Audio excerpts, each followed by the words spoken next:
Црквата Свети Ѓоргија во Курбиново над Преспанското езеро спаѓа во редот на оние споменици што сведочат за уметничката свест на своето време.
Преспа влегува на големи врати во средновековната политичка и културна историја.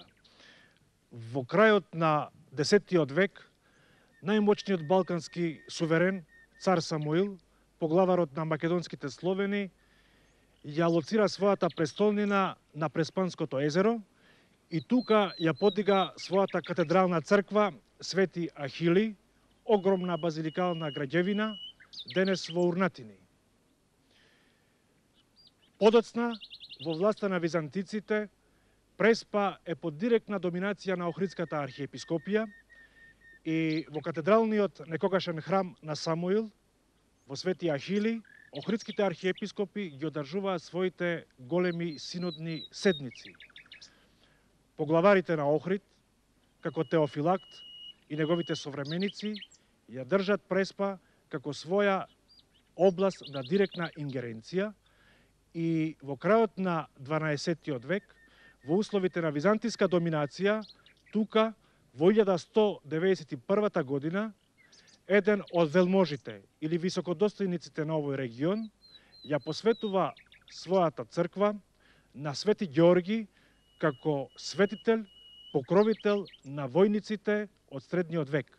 Свети Ѓоргије Палади на војската во средниот век, тој ги предводува велможите и бољарите на нивните победоносни походи. Упатувајќи се кон црквата, така неугледна на незиниот приот, ние внатре го очекуваме раскошниот монументален живопис на 12-тиот век.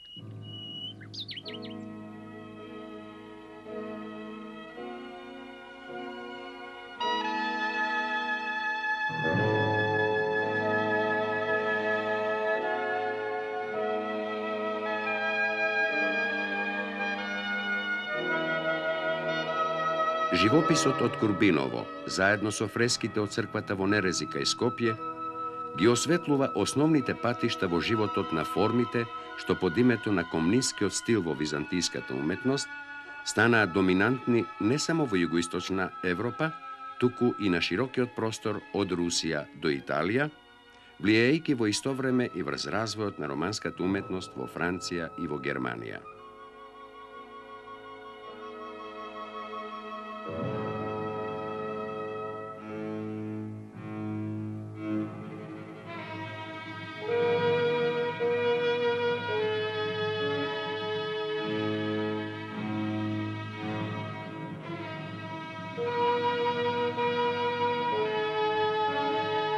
Фигурите во Курбиново се витки, издолжени, елегантни, неоптоварени со волумен.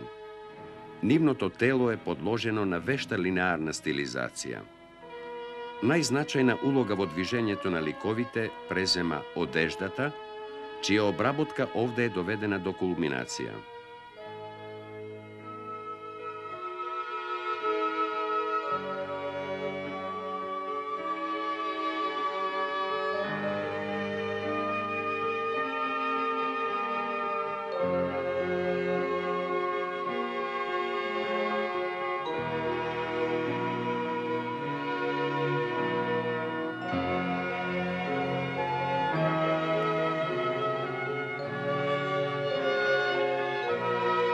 Во благовештението, ангелот што тргнал кон Марија е опфатен со игри на драперијата околу него, што се распаѓа во ситни дипли и се подигнува како да е носена од ветар.